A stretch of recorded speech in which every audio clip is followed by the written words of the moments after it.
What is going on, everyone? Anthony here, and welcome back to another video here on Let's Talk Resident Evil.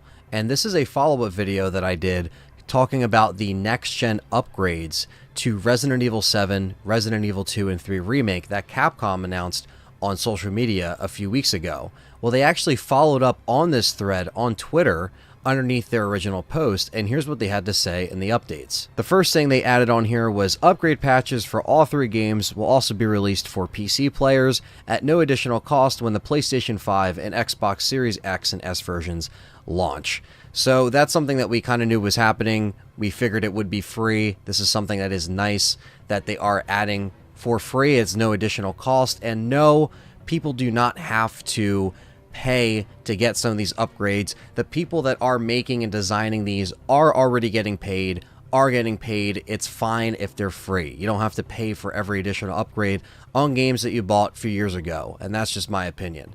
Now, the second thing they added in here is we've got a few additional updates on the upcoming next-gen upgrades for Resident Evil 7, Resident Evil 2, and Resident Evil 3 on PlayStation 5, Xbox X, and S. Let's talk about what carries over and how you can upgrade at no additional cost, and this is how they continue. As mentioned previously, save data and progress from the original PlayStation 4 and Xbox One versions of these games will carry over to their respective upgraded versions. DLC purchased separately and DLC included with Resident Evil 7 Gold Edition will transfer over as well. So, keeping all your save stuff, keeping all of your DLC purchases carrying over is always a good thing, especially when we've invested a lot of time and hours into our saves and our profiles already. They continue on here. It says players who own the physical edition of RE2, 3, and or 7 can upgrade at no additional cost via PS4 to PS5 digital upgrade or Xbox Smart Delivery. Please note that your console will need a disc drive to continue using the physical editions of these games. So yes, of course, you actually need the disc. That's basically your license. We all know nowadays that none of the full game content are actually on that disc anymore.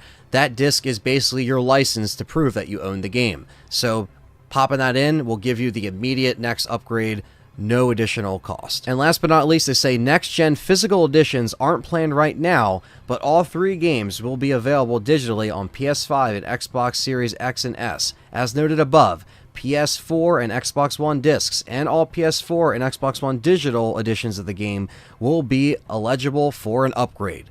So across the board, we get brand new upgrades for free, and it's just to pretty much coast these games into a whole new console generation with updated stuff. So with those improvements, hopefully we get some ray tracing, better frame rate, and overall a better experience on the next generation consoles and of course PC players as well. So let me know what you think down below of the upgrades. Will you be checking them out? Don't forget to smash that like button and subscribe and hit the bell if you're new. And let me know if you're going to be checking these out right when they come out. I know I personally will be streaming them, and we can discuss them all in the community. And that's about it for this video, and I'll catch everyone next time. A big shout out to everyone that supports me on Patreon and YouTube memberships. YouTube members grants you access to voting on content with custom badges and emojis for chats. Patreon gives you the same voting privilege, but even more. Gain access to uncut recording sessions, weekly exclusive Patreon shows, and live hangouts on Patreon. Tiers start at just $1. Thank you so much for your support, and I will catch you next time.